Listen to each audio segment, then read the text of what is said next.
একদিন তার বাঁশির টানে আমি সব ছেড়ে ছুড়ে দিয়ে বেরিয়ে যাব। সঙ্গে শুধু নেব আমার গোবিন্দর বিগ্রহকে। ঘর ছাড়তে হলে এভাবেই তো ছাড়তে হয় দিদি। ঠাকুর, আমি বৃন্দাবন যাব। ঠাকুর, আপনি এদের সবাইকে বোঝান আমি সিদ্ধান্ত নিয়ে ফেলেছি। আমি কাল সকালেই রওনা হব পায়ে হেঁটে। বললেই হলো, পায়ে হেঁটে এখান থেকে বৃন্দাবন? কত মাস লাগবে কোনো ধারণা আছে আপনার? হয়তো পৌঁছবো না, হয়তো মাঝপথেই মরে যাব, কিন্তু বাঁশিতে যখন সুর উঠেছে তখন আমায় যেতেই হবে। আমি যাবই। ওমা, একে সর্বক্ষেপী গো, এই বললো এই যাব। সে কি, আপনি কি এই রাতেই যাবেন নাকি? মাথা খারাপ, এও স্ত্রী মানুষ। রাধা এও স্ত্রী ছিলেন না? তিনি রাতে বেরোননি? রাতের রং আর তার গায়ের রং তো একই। যদি রাধা গোবিন্দ আবার চান তাহলে আবার আমাদের দেখা হবে। আপনাদের এই আশ্রমে এসে আমি তাকে চিনলাম। এখানে এসে আমার নতুন জন্ম হলো।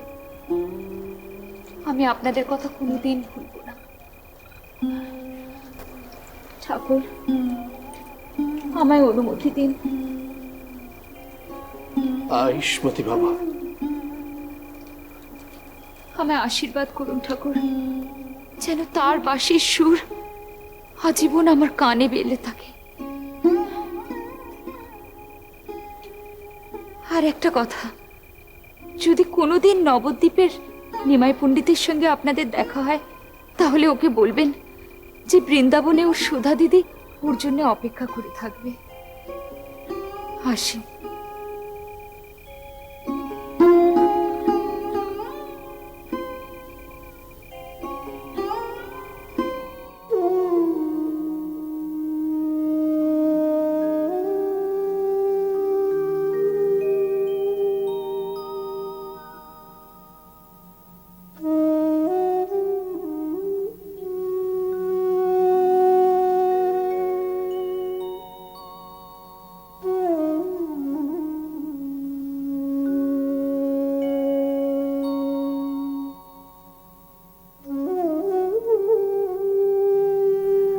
নিমাই দাদা,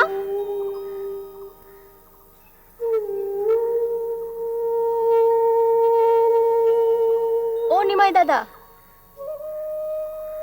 বিধু, কেমন আছো? ভালো থাকি কি করে বলো? তুমি এতদিন ছিলে প্রবাসে, স্বজন হারিয়ে গোটা নবদ্বীপ যে বিরহে উৎকণ্ঠিনী রাধিকার মতো গো। তা তোমারও কি তেমন অবস্থা ছিল নাকি গো? তবে যাই বলো বাবু, তোমার কিন্তু উচিত ছিল একদিনে অন্তত একটিবার রাধিকাকে দেখা দেওয়া। তো কেমন আছে লক্ষ্মী? কান্ত দূর দেশে থাকলে কান্তা কি করে ভালো রইবে বলো? বলো না, কেমন আছে লক্ষ্মী? কখনো মুগ্ধা, কখনো মধ্যা, কখনো ধীরা, কখনো অধীরা, আবার কখনো বা প্রবল ভাব। এখন লক্ষ্মীর বাসক সজ্জা অবস্থা। তুমি যে আসবে বলে কথা দিয়ে গেছো, তাই সে তোমার জন্য কুঞ্জে প্রতীক্ষা করছে। এত কথার ছলা কলা কোত্থেকে শিখেছো বলো তো? এ কি শেখবার বিষয় গো নিমাই দাদা? এ হচ্ছে মনের জিনিস, ভাবের কথা। ঠিকই, ভাব তো শেখার কিছু নেই, ভাব আসে হৃদয় থেকে। ওগো দরদি, এত যদি বোঝো তাহলে একটিবার লক্ষ্মীর সঙ্গে দেখা করে এসো। আগে বলো, তুমি তার কি, আমারই বা কি?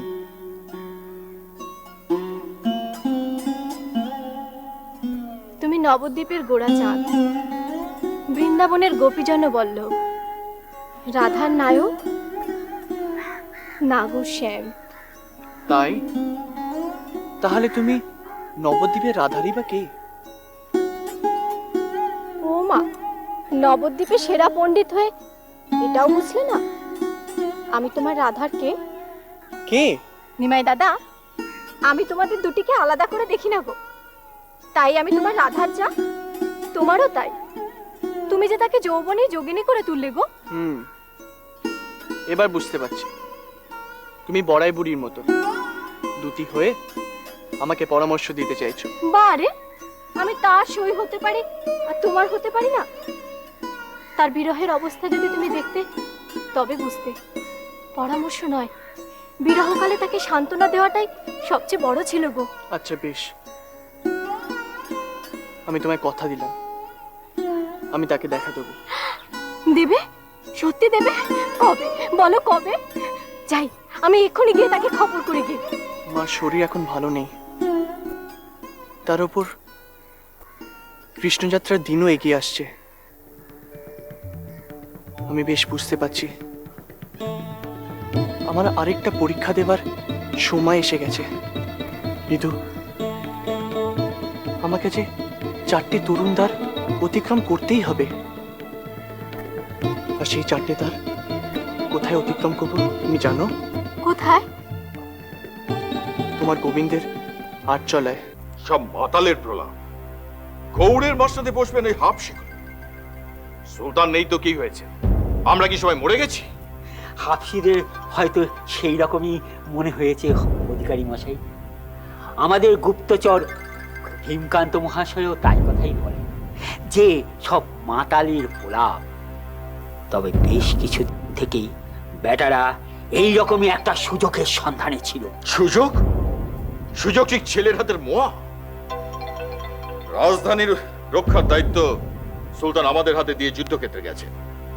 হ্যাঁ, মনি বেগম আছেন, সুলতান জাদা আছেন, আলাউদ্দিন হোসেন শাহ সবচেয়ে বড় ভরসা এই অধিকারী সুবুদ্ধি রায়। হ্যাঁ, কিন্তু অধিকারী মশাই এত বড় সংবাদটা সুলতানকে পাঠাবেন না। আমিও সে কথাই ভাবছি, কিন্তু যুদ্ধক্ষেত্রে এই অশনি শানিত সংবাদ না না, একবার নায়েবের সঙ্গে পরামর্শ করা দরকার। ওরে, কি আছিস? নায়েবকে সংবাদ দে। না না, সব সিদ্ধান্ত নিজে নেওয়াটা ঠিক কাজের কাজ নয়। নায়েবের সঙ্গে পরামর্শ করে দেখে। কিছু বললেন অধিকারী মশাই? হ্যাঁ, বলছি যে ভীমকান্তর কাছ থেকে যদি কোনো নতুন সংবাদ আসে, মুহূর্তে আমাকে জানিয়ে যাবে, সে যত রাতই হোক।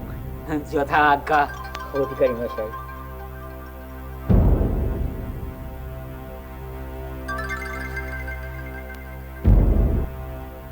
আমাকে আপনি স্মরণ করেছেন অধিকারী মশাই? নায়েব মশাই, গৌড়ের সংকট নিয়ে আপনার সঙ্গে একটু পরামর্শ করা দরকার। গৌড়ের সংকট? হ্যাঁ, গৌড়ের সংকট। আমাদের গোয়েন্দা প্রধান সেরকমই খবর পাঠিয়েছে। সুলতানের অবর্তমানে হাবশিরা সবাই সংঘবদ্ধ হচ্ছে। সে কি উদ্দেশ্য? বিদ্রোহ? না, ঠিক বিদ্রোহ নয়, লুটতরাজ দাঙ্গা হাঙ্গামা, তারপর সিংহাসন অধিকার। তাহলে তো সর্বনাশ। সর্বনাশী বটে। কি ভাবছেন অধিকারী মশাই? হ্যাঁ, ভাবছি যে এই সংবাদ সুলতানের কাছে পাঠানো ঠিক হবে কিনা। সংবাদ পাঠাবেন জৌনপুরে? হুম। না না, তাতে বিলম্ব হতে পারে। তার চাইতে আমি বলি কি, হ্যাঁ, আপনি বলুন, আপনার সাথে পরামর্শ করার জন্যই তো আপনাকে ডেকে পাঠিয়েছি। মানে আমার মনে হয় যে আগামীকাল সকালেই দরবারে একটা জরুরি আলোচনা সভা ডেকে অমাত্য উজিরদের অভিমতটা জেনে নিন। আর সঙ্গে সঙ্গে বড়ি বেগমকেও সংবাদটা জানানোর প্রয়োজন আছে। অবশ্য প্রয়োজন আছে। তাহলে কাল প্রত্যুষেই আলোচনা সভা হোক। আপনি গৌড়ের উপস্থিত উচিতদের আজ রাতেই গোপনে সংবাদটা পাঠিয়ে দেন। তোমার নিমাই দাদা ভালো আছে তো? ভালো আছে গো নক্কি দিদি, খুব ভালো আছে। তবে তোমার মধ্যে সর্বক্ষণ কি যেন ভাবে, আমার মনে হয় তোমারই কথা ভাবে, বুঝলে? তাই তো তোমার কাছে আমারে পাঠালো গো, তোমার কুশল জানতে। তাই বুঝি? কি মোহিনী জানো বধূ, কি মোহিনী জানো, অবলার প্রাণ নিতে নাই তম হেন। এ তোমার আক্ষেপ গো নক্কি দিদি। আসলে তুমি দুপক্ষকাল আমার নিমাই দাদারে চোখে দেখো নাকি না? তোমার নিমাই দাদার জন্যই আমি এই কঠিন পরীক্ষায় উত্তীর্ণ হতে পারলাম। ওমা, তুমি আবার কি পরীক্ষা দিলে গো নক্কি দিদি? রূপ নয় নাম, মন নয় প্রাণ, ধরা দেয়নি গো তোমার নিমাই দাদা। তার মোহনবাসীর সুর, অঙ্গের সৌরভ আমাকে সাধিকা করে তুলেছে। আমার এই সাধনা আমার কান্তকে পাওয়ার সাধনায় চান্দাদা। কে যেন সুধা চেনে সুধা ঢেলে দিয়েছে তার মধ্যে। না গো নক্কি দিদি, আমার মনে হয় তুমি আমার নিমাই দাদার ছেলেবেলা আর জৈবনে দুহু দলবল দম দিয়ে পড়ে গেছে। বাহ, তুমি আমার মনের কথাটা ঠিক বলেছ তো। আমি হলাম গিয়ে মুখ্য সূক্ষ্ম মানুষ, তোমারে আর নিমাই দাদারে দেখি আমার যা মনে হয়েছে তাই বললুম গো নক্কি দিদি। তুমি জানো যে কথাটা তুমি বললে ওটা কার? ওই দেখো, বললুম না যে মুখ্য সূক্ষ্ম মানুষ, কেমন করে জানবো গো? বিদ্যাপতি, এ সখী হামারি দুঃখের নাই ও, এ ভরা বাদর মহাভাদর, শূন্য মন্দির মোর। ওমা, এ কি কথা গো? শূন্য হতে যাবে কোন দুঃখে? আজ রজনী হাম ভাগে পোহাইলু, পেখলু পিয়া মুখ চন্দা, জীবন যৌবন সফল করি মানলু, দশ দিশ ভিল নন্দা। এই পদটা নিমাই দাদার মুখে অনেকবার শুনেছি। তা নিমাই দাদার পদ তোমার মুখে কেমন করে এলো নক্কি দিদি? তুমি কেমন করে জানলে? উনি যে স্বপনে এসেছিলেন, স্বপনে? বহুদিন পরে বধূয়া এলে, দেখা না হইত পরানো গেলে। বুঝি গো নক্কি দিদি, সব বুঝি। আমার নিমাই দাদারই দেখতে তোমার বড় স্বাদ হয়। ঠিক আছে, তুমি কিচ্ছু ভেবুনি, আমি এখনই গিয়ে নিমাই দাদারে সব কথা খুলে বলতেছি। সেই জন্যই তো তোমার কাছে আসা গো নক্কি দিদি। ও মা, ঈশান দাদা কেমন আছো? ভালো আছি গো বিদুমুখী, ভালো আছি। আসি গো নক্কি দিদি, আমি আমার খুদ নিয়ে গেলে তবে রান্না চাপবে। তুমি কিচ্ছুটি ভেবো না, আমি নিমাই দাদাকে সব কথা খুলে বলবো। আসি গো, আসি।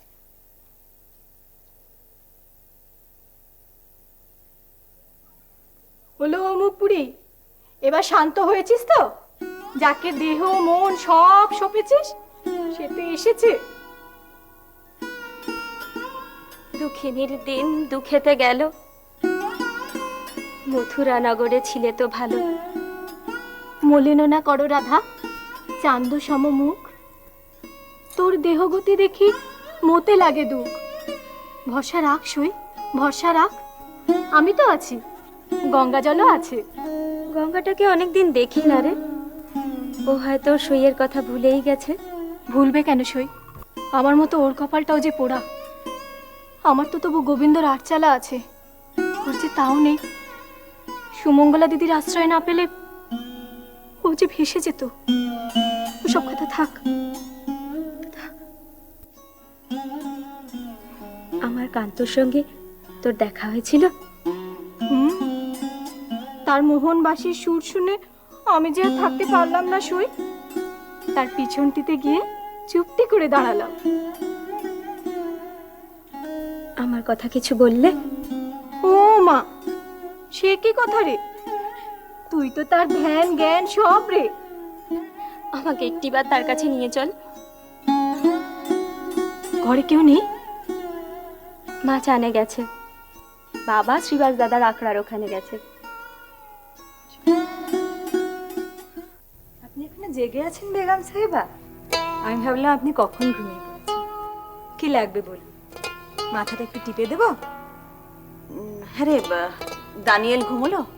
ওর জ্বরটা আর বাড়েনি তো? সে তো কখন ঘুমিয়ে অসার। কাল চুপি চুপি ছাদে গিয়ে চৌবাচ্চায় পা চুবিয়ে বসেছিল, ব্যাস ঠান্ডা লেগে গেছে। তোকে কে বললো? ওই তো বললো, যখন ঘুম পাড়াতে গেছি বললো আমি না চৌবাচ্চায় পা চুবিয়ে বসেছিলাম, আম্মিকে বললো না যেন। সত্যি যা দোষী হয়েছে, ওর জন্য চিন্তাও হয়, আবার আমার এই শরীরের জন্য ওর নিতে পারি না। যা গিয়ে পড়েছে সব তোরই ঘাড়ে। তা হ্যাঁ রে আশরাফ, রাতে খেয়েছিস? ওমা, আপনার পাতেই তো খেলাম, আপনি সামনে বসিয়ে আমায় খাওয়ালেন, মনে নেই আপনার? ভুলে গিয়েছিলাম। তোর কি খুব ক্লান্ত লাগছে? তুই কি এখন ঘুমোতে যাবি? সে হবে এখন। আপনি স্পষ্ট করে বলুন তো, আমি কি আপনার কাছে থাকবো? আসলে ওই মাথার পাশের রগটা বড় দপদপ করছে, তার সন্ধান তো তুই ছাড়া কেউ জানে না। মাথাটা একটু টিপে দিবি আশরাফ?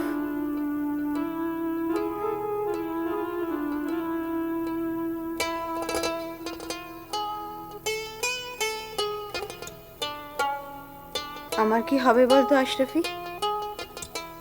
এই তো সুলতান জৌনপুর থেকে রওনা হয়ে গিয়েছে। তিনি এসে পৌঁছলেই ওই হতচ্ছাড়া মন্দারকে ডেকে এনে তোর বিয়ে দেব। তারপর রাত বিরেতে আমার মাথাটাকে টিপে দেবে বলতো? এত বক বক করলে আর মাথা ধরা কমবে না। আপনি একটু চুপ করে শুনতো। আমার জন্য এত রাতে বাংলার বরি বেগমের শোক একেবারে উতলে উঠল, যেন আমি ছাড়া ওনার কোনো খিদমতগার নেই, কোনো নকরানি নেই যে মাথাটা একটু টিপে দেবে। থাম থাম আশরাফি, গৌড়ের আজ কি অবস্থা তুই জানিস? খবর একটা শুনেছি বটে, সে খবর তো ইতিমধ্যে আপনার কানে উঠেছে। কি শুনেছিস? ঠিক কি শুনেছিস বলতো তুই আশরাফি? হাফসিরা আবার ঘট পাকাচ্ছে, আর অধিকারীর কানে তার বিন্দু বিসর্গও পৌঁছায়নি।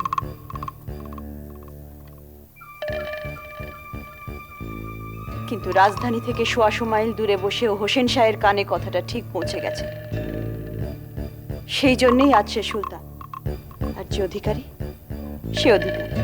বুঝতাকে মাফ করবেন বেগম সাহেবা, সব দেখে শুনে আমার কিন্তু অন্য কথা মনে হচ্ছে। বলি? বল। দেখুন, অধিকারী সুবুদ্ধিরায় মোটেই কাঁচা লোক নন। এমনও তো হতে পারে হাফসিদের সব ষড়যন্ত্রের কথা উনি জানেন এবং জেনে শুনেই উনি হাত পা গুটিয়ে বসে আছেন। তাতে তার ফায়দা? তাতে তার ফায়দা? হ্যাঁ, ফায়দা আছে। হাবশিরা যদি লুটপাট করে তাহলে গোপনে হাবশিদের কাছ থেকে হিস্সা পাবে, সেটাই তার লাভ। আর এই ডামাডোলের বাজারে হোসেন শাহ যদি সরে যায় তাহলে তো তার পোয়া 12। আশরাফি, তুই এই কথাই আমায় বলতে চাইছিস, তাই না? এরকমই একটা সম্ভাবনা আমার মাথায় এসছে। মন্দার কবে ফিরছে রে? সে কি করে জানবে? 1.5 দিন ঘোড়া চালিয়ে এসে সে তো রাতের বেলা আমার সাথে আসানি করতে আসবে না, নিশ্চয়ই বাড়িতে ঘুমোবে। কেন, তাকে কি দরকার? একটা কথা জানতে হবে। কাল দিনের বেলায় সুলতান কোন সময় শহরে ফিরছেন সেটা জানা খুব দরকার। সুবুদ্ধি রায়ের পাশার চাল আমি বানচাল করে দেব। এত বার বেড়েছে লোকটার, সুলতানের কায়দায় দরবার চালাচ্ছে, নিজের হাতে মাথা কাটছে সকলের। এর একটা বিহিত চাই, চাই চাই। কি করতে চাইছেন আপনি?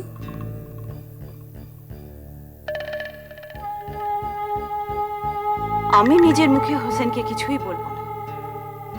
জৌনপুর ঠান্ডা করে সুলতান ফিরছে, তার মেজাজ এখন হিমানি ফিরানের মতো ঠান্ডা।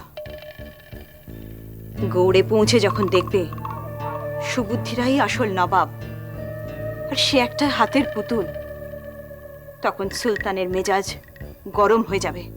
মাথায় তার আগুন জ্বলে যাবে। আর ঠিক এইটাই আমি চাই। সুলতানকে পৌঁছে যেতে হবে সোজা সুবুদ্ধি রায়ের দরবারে। আর এর জন্যই মন্দারকে আপনার দরকার এই মাঝরাত্রিরে। হ্যাঁ রে আশরাফি, এটাই তো রাজনীতি। চাঁদপাড়া গাঁয়ের গাজীর মেয়ে আমি। রাজনীতির কি কিছু বুঝতাম? কিচ্ছু না। কিন্তু এত বছর এই লোকটার সাথে ঘর করতে করতে একটা জিনিস বুঝেছি, মনে যদি ধন্দ জাগে, ঘুটি চালবো কি চালবো না, তো ঘুটি চালবো।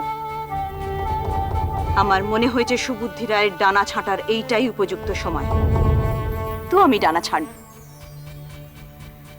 এখন বল দেখি, মন্দারকে কি করে খবর দিই?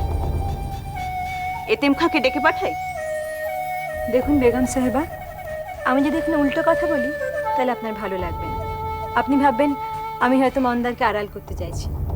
তবুও বলি, আমি ভাবছিলাম সুলতানকে কোনো খবর না পাঠিয়ে বরং এমন একটা পরিস্থিতি তৈরি করা দরকার যাতে সুবুদ্ধি রায় জানতেই না পারেন যে নবাব কাল কিংবা পরশুর মধ্যে দৌড়ে ফিরে আসছেন।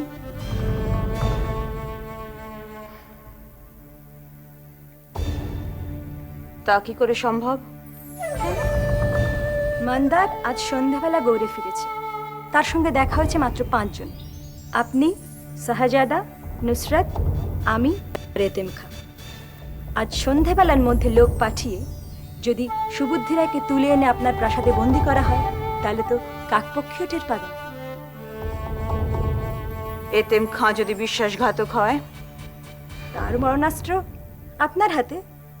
আপনি সুলতানকে বলবেন এতেম খাঁ মুন্নি বেগমের বাপকে খুঁজতে নবগ্রামে গোপনে লোক পাঠিয়েছে।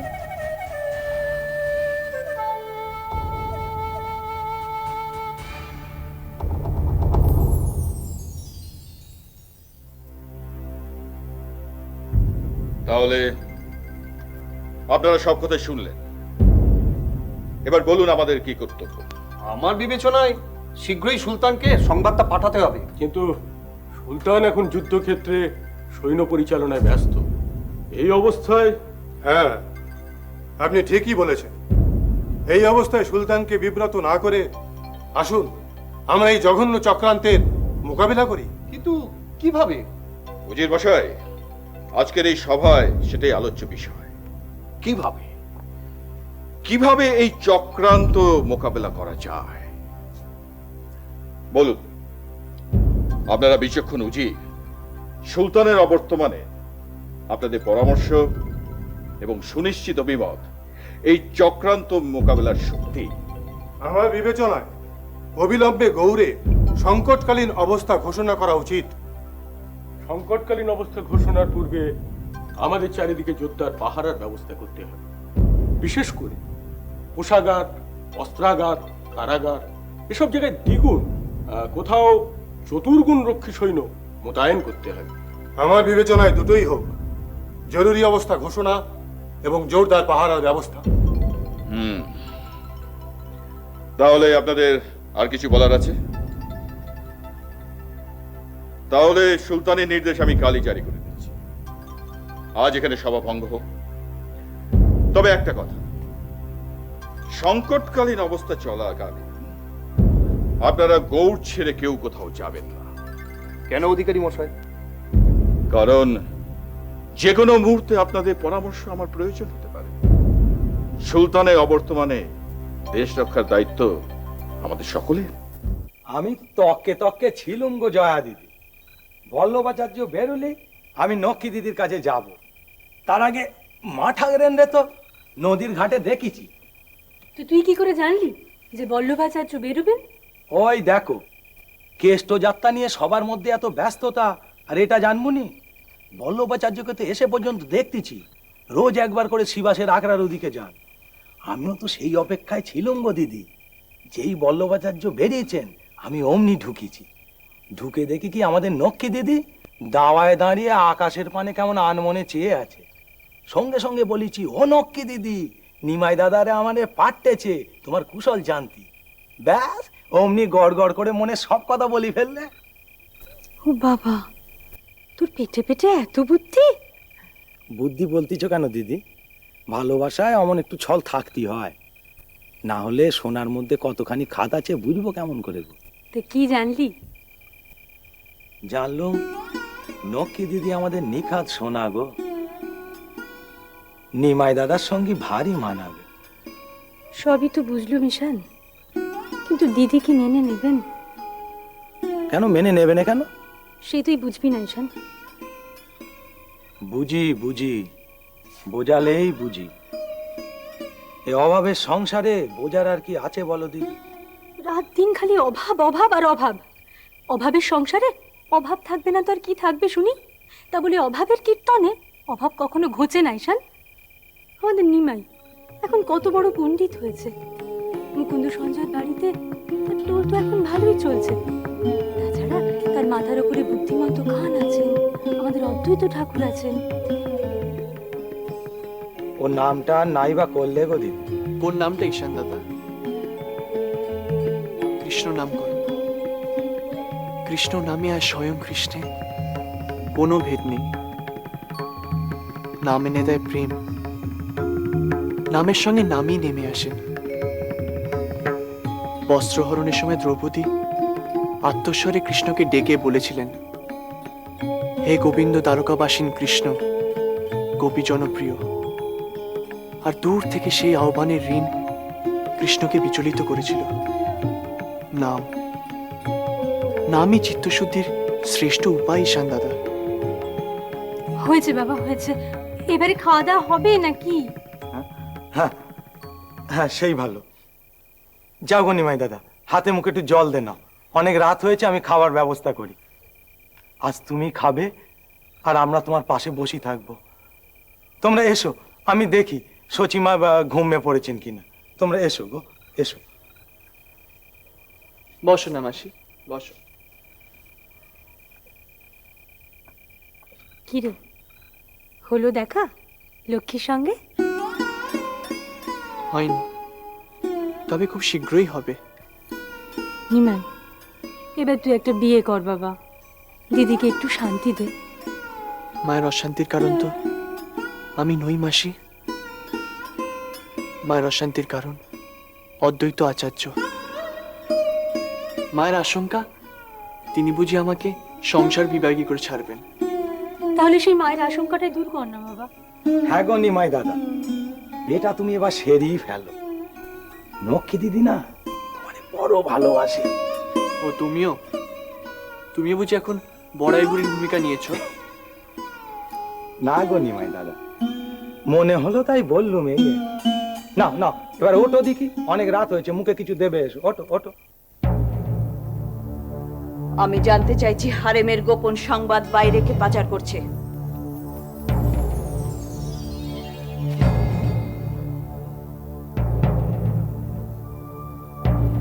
বেশমান, আল্লাহর কসম বেগম সাহেবা, আমি কিচ্ছু জানি না।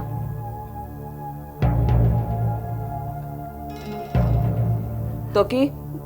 মা মঙ্গলচণ্ডী দিব্যি, মাফ করবেন বেগম সাহেবা, আল্লাহ মালিক জানে তো কি মরে যাবে, তবু বেইমানি করবে না। আমি কি বলেছি তোরা বেইমানি করেছিস?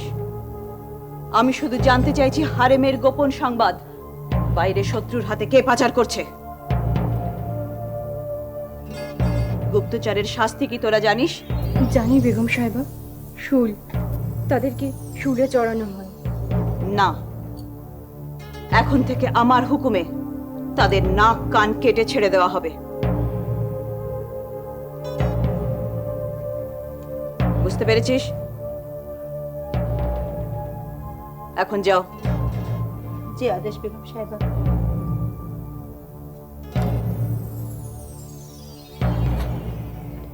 আশরাফি,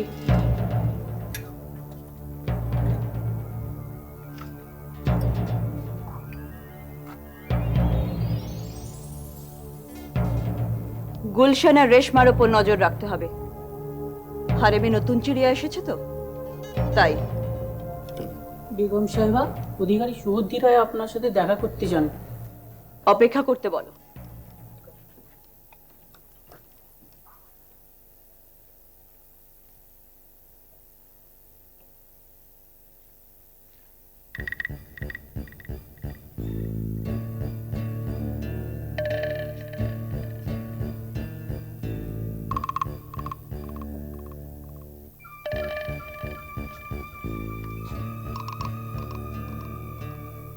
প্রণাম ঠাকুর। কল্যাণ হোক।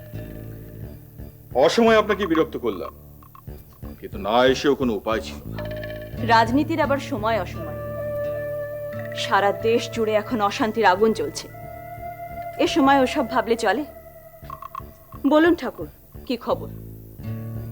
খবর ভালো নয়, হাফসির আবার ঘোঁট পাকাচ্ছে। আমি অবশ্যই এটা অনেকদিন আগেই সন্দেহ করেছিলাম, এখন প্রত্যক্ষ প্রমাণ আছে। আমার নিজের লোক হাফসিদের সঙ্গে মিশে এই খবর এনেছে। কি খবর?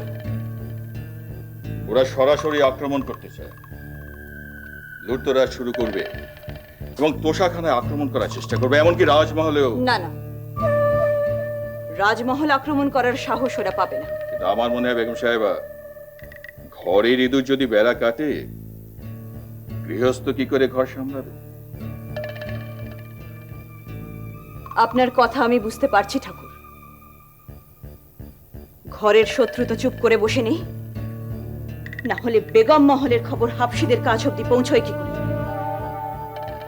তাই এই সময় কি করা উচিত আপনি কি মনে করেন ঠাকুর?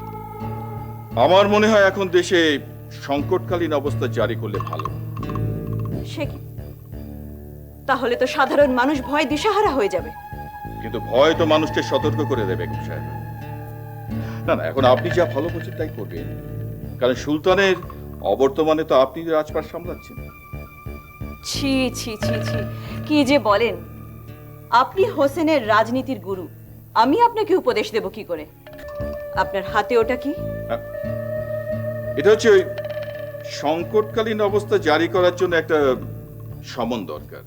না না, এটা একটা খসড়া মাত্র, আপনি ইচ্ছে করলে অদল বদলও করতে পারেন। পড়ুন শুনি। এত দ্বারা সমগ্র গৌরবাসীকে জানানো হইতেছে যে আজ হইতে রাজ্যে সংকটকালীন অবস্থা জারি করা হইল। সূর্যাস্তের পর রাজপথে যানবাহন চলাচল নিয়ন্ত্রণ করা হইবে। বেসরকারি পালকি তাজ্জাম নিষিদ্ধ করা হইল। একত্রে 5 জনের বেশি মানুষ রাজপথে চলাচল আইনত দণ্ডনীয়।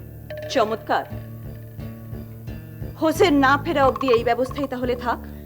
তাহলে আপনি দয়া করে গৌরেশ্বরী পাঞ্জা একটা শিলমোহর দিয়ে দিন, আমি সংকটকালীন অবস্থা জারি করে দিই।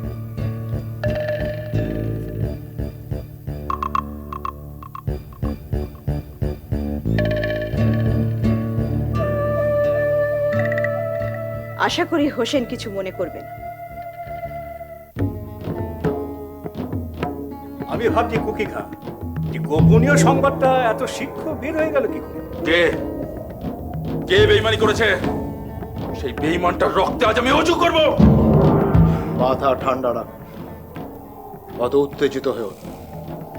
তুমি আমাদের দলপতি, দলপতিকে কখনো মাথা গরম করতে নেই।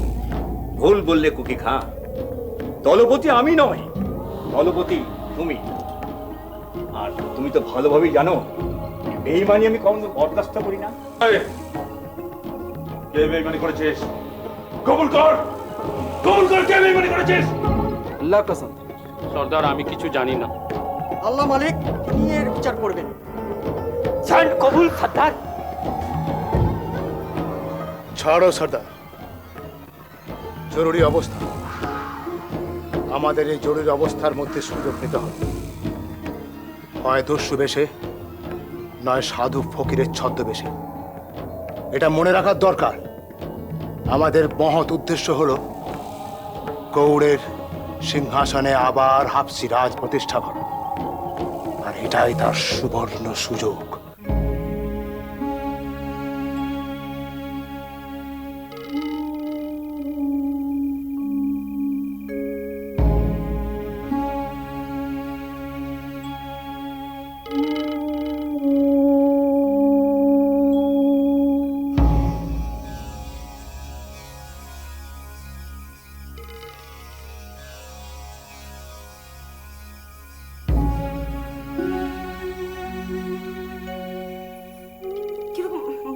ভয় ভয় করছে।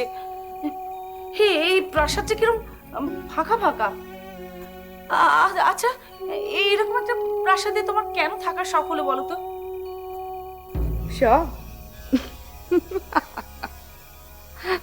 তোর দেখছি প্রাণে অনেক ভয় রে। কেন, জীবনে তো কম পেলি না? কত ঋষাবত পেয়েছিস, কতবার বকশিস পেয়েছিস, কত গয়নাগাটি পেয়েছিস, বাদশাহী খানা খেয়েছিস, ইরানি শরাব খেয়েছিস, শক্ত সমর্থ পুরুষদের মহব্বত পেয়েছিস। তবু দেখ, তোর নোলা কিন্তু যায়নি, এখনো বাঁচার শখ। তাই এই প্রাসাদে এসে তোর ভয় লাগছে। তোকে বলেছিলাম না, তোর গায়ে ইবলিশের রক্ত আছে। সন্ধ্যাবেলা সাপুন্নি করো না তো। কেন রে, তুই কি হিন্দু নাকি সাপে ভয় পাচ্ছিস? যাকে বাজে কথা রাখ। রাজধানীর খবর কিছু পেলে? দারুণ দারুণ, এমন খবর শোনাবো না যে তোমার বাক্যি বন্ধ হয়ে যাবে বেগম সাহেবা। বহুদিন পর এমন চমৎকার কিছু। বড্ড ফ্যান আছিস, কাজের কথাটা বল না। আমাদের বড়ি বেগম তোমায় খুঁজছে। খবর পৌঁছে গেছে তার কানে যে তুমি এই মহলে এসে উঠেছো। বাহ, এই তো চেয়েছিলাম। সুলতান কবে গৌড়ে ফিরছেন, কিছু খবর পেলি? এতেম বলছিল 2-1 দিনের মধ্যেই ফিরবেন তিনি, কিন্তু তার চেয়েও একটা বড় খবর আছে। আর সেই খবর শুনেই তো ভয় আমার হাত পা করে হিম হয়ে আছে। মরণ, আসল কথাটা কখনো বলিস না, বল না কি? হরি বেগম অধিকারীকে ডেকে পাঠিয়েছিলেন নিজের মহলে। হরি বেগম অধিকারীকে নিজের মহলে ডেকে পাঠিয়েছেন? সে কি রে, এ তো জানা না মহলের নিয়মের বাইরে।